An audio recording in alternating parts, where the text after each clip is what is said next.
बलगम ज़्यादा पैदा करने वाली ग़िज़ाएँ कौन-सी हैं? बलगम की जिस्म में अहमियत क्या है? बलगम की ज़्यादती के नुकसानात क्या हैं? बलगम की कमी के नुकसानात क्या हैं? और बलगम ज़्यादा पैदा करने वाली ग़िज़ाएँ जो हैं वो कौन-कौन सी हैं? इसके बारे में आज हम पढ़ेंगे। अस्सलामु अलैकुम वरहमतुल्लाहि वबरकातुहू। मेरा नाम हकीम लियाकत अली खिची है और मैं गवर्नमेंट तिबिया कॉलेज बहावलपुर से क्वालिफ़ाइड तबीब हूँ और आप देख रहे हैं हमारा यूट्यूब चैनल हकीम लियाकत भाई।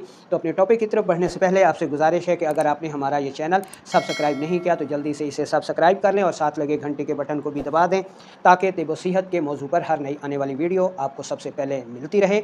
तो दोस्तों, सबसे पहले हम बलगम की अहमियत के बारे में पढ़ते हैं कि खून के मिजाज को मुतदिल रखती है बलगम, ठीक है, और अखराज खून को रोकती है, नालियों को तर करके तंग होने से बचाती है, तेज़ाब और सफ़रा का एतदाल कायम रखती है, प्लेटलेट्स को पैदा करती है। ये है जिस्म में बलगम की अहमियत, ठीक है। अब हम बलगम की ज़्यादती के नुकसानात पढ़ लेते हैं जी कि अगर जिस्म में बलगम की ज़्यादती हो जाए तो उसके नुकसानात क्या हैं। तो बलगम की ज़्यादती से जिस्म में तेज़ाब की कमी हो जाती है, जिसकी वजह से भूख नहीं लगती, ग़िज़ा हज़म नहीं होती और तबख़ीर मैदा हो जाता है।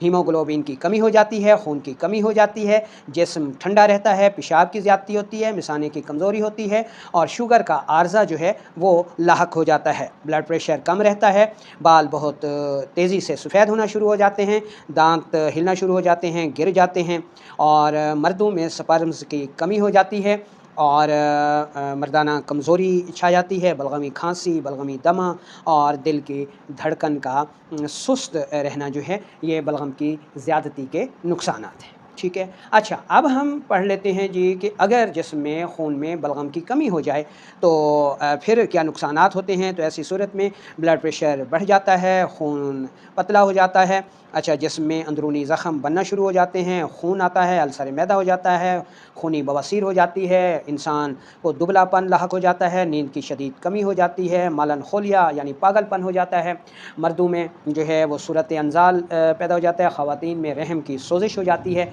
तो ये बलगम की कमी के नुकसानात हैं। अच्छा, अब हम चलते हैं और देख लेते हैं ये कि बलगम ज़्यादा पैदा करने वाली ग़िज़ाएँ जो हैं वो कौन-कौन सी हैं। तो उसमें पहले नंबर पर आता है जी दूध। दूध का मिज़ाज बलगमी है और ये बलगम को तेज़ी से बढ़ाने का सबब बनता है।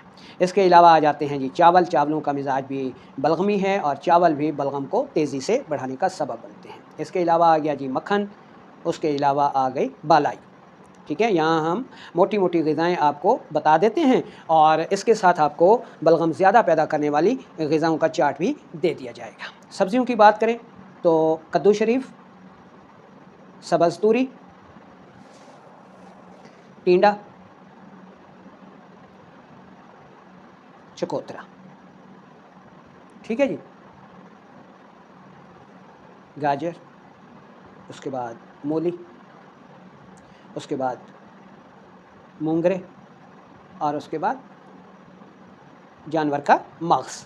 जानवर का मग़ज़ जो है ये भी बलगम ज़्यादा पैदा करता है, ठीक है जी। फलों की बात करें तो तरबूज़, खरबूजा, खीरा, ठीक है। तो ये जो ग़िज़ाएँ हैं ये बलगम ज़्यादा पैदा करती हैं। इसके अलावा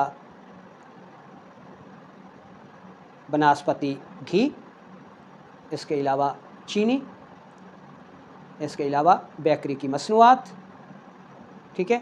ये सारी चीज़ें जो है जिसमें बलगम को बढ़ाती हैं। इसके अलावा वर्जिश ना करना, ठीक है।